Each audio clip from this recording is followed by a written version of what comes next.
तर नमस्कार मित्रांनो, स्वागत आहे तुमचं आमच्या लाडक्या यूट्यूब चॅनलवर. तर मित्रांनो, आपणच बघणार आहोत तुला शिकविणं चांगला धडा या मालिकेमध्ये कोणती अशी नवीन इंटरेस्टिंग अपडेट आली तेच मी तुम्हाला सांगणार आहे. त्यात एक छोटीशी रिक्वेस्ट आहे मित्रांनो, चॅनलवर नवीन असेल तर चॅनलला सबस्क्राईब करून बेल आयकॉनला क्लिक करायला विसरू नका. मित्रांनो, अखेर अक्षरा भेटणार अधिपतीला, तर अधिपती समोर येणार घटस्फोटाबद्दलचं संपूर्ण सत्य. तर मित्रांनो, नेमकं काय घडलं तेच मी तुम्हाला आजच्या भागामध्ये सांगणार आहे. तर आता या भुवनेश्वरीने स्वतःच्या स्वार्थासाठी एवढे सारे कारस्थान करून आता अक्षरा व अधिपतीचा कायमचा संसार मोडावा म्हणून खूप असा मोठा प्लॅन करून अक्षराच्या घरी आता खोटी घटस्फोटाची नोटीस पाठवलेली असते. मात्र अक्षराला अधिपतीवर पूर्णपणे विश्वास असतो, तिला या नोटीसवर विश्वास बसत नसतो. मात्र इराने पैशाच्या लालूचमुळे स्वतःच्या बहिणीचा सुद्धा विचार केलेला नसतो.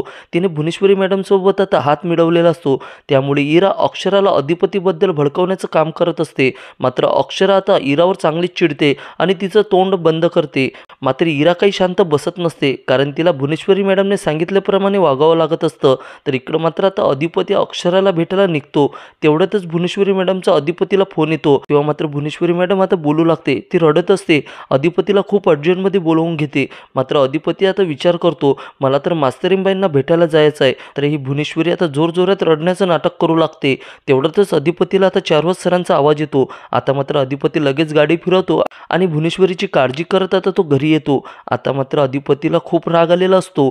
तर इकडं मात्र अक्षरा तर अधिपतीला फोन लावण्याचा खूप प्रयत्न करते. मात्र अधिपतीचा फोन काही लागत नसतो. तेव्हा अक्षराचे बाबा अक्षराला बोलू लागतात, अक्षरा माझं ऐक, सत्य कधीच लपत नसते. तेव्हा मात्र अक्षरा आता बाबांवर आणि इरावर चांगलीच ओरडते, आई यांना शांत करणार आहेस काय तू आता. तेव्हा मात्र अक्षराची आई आता अक्षराला सावरते आणि बाहेर घेऊन येते. तेव्हा मात्र बाहेर आल्यानंतर अक्षरा आता आईला सांगू लागते, अधिपतींशी बोलल्याशिवाय मी काही निर्णय घेणार नाही आहे. तर इकडं मात्र अधिपती आता चारवत सरांवर धावून जातो आणि बोलू लागतो, काय हो चारवत सरांशी, काय चाललंय तुमचं. तेव्हा भुवनेश्वरी बोलते, तुझ्या बाबांना मी सांगितलं की सुनबाईंनी ही नोटीस पाठवली आहे, तुला दाखवण्यासाठी हे मला थांबवताय, माझ्याशी भांडताय. तेव्हा अधिपती बोलतो, कसली नोटीस. तेव्हा भुवनेश्वरी ड्रामा करतच म्हणते, बघा तुम्हीच आता. तेव्हा मात्र बाबा बोलतात, ही नाटक करताय. अधिपती माझं ऐक, ही नोटीस खोटी आहे, हिला हे सर्व काही माहिती आहे. तेव्हा मात्र अधिपती आता भुवनेश्वरीच्या हातून ती नोटीस घेतो आणि पाहतो तर काय, तो पूर्णपणे शॉकच होतो. घटस्फोटाची नोटीस आणि हे मास्तरींबाईंनी पाठवली, शक्य नाही. तेव्हा भुवनेश्वरी बोलते, सुनबाईंनीच पाठवली आहे, त्यावर त्यांची सहीसुद्धा आहे. तेव्हा मात्र अधिपती आता रागातच बोलतो, त्यांना माझ्यापासून वेगळं व्हायचं आहे ना, तर ठीक आहे, त्यांना जे पाहिजे ते देऊन टाकतो आम्ही. तेव्हा मात्र बाबा बोलतात, अधिपती विचार कर, हा प्लॅन सर्व या भुवनेश्वरीचा आहे, सुनबाईला याबद्दलची काही माहिती नाही आहे, तू एकदा तिला भेट. मात्र आता अधिपती रागातच तिथून निघून जातो. तर इकडं मात्र अक्षरा आईला सांगू लागते, आई माझा संसार मी परत मिळवेल, मी अधिपतींना भेटेल, मी उद्यालाच आता फॅक्टरीमध्ये त्यांना जाऊन भेटणार. तर इकडं मात्र आता अधिपती गेल्यानंतर भुवनेश्वरी आता चारवत सरांना बोलू लागते, तुमच्या सुनबाईला आम्ही उद्ध्वस्त करणार, जसं तर तसंच. तेव्हा बाबा बोलतात, या सर्वांची शिक्षा अक्षराला नको देऊ, तिची यामध्ये काहीही चूक नाही आहे.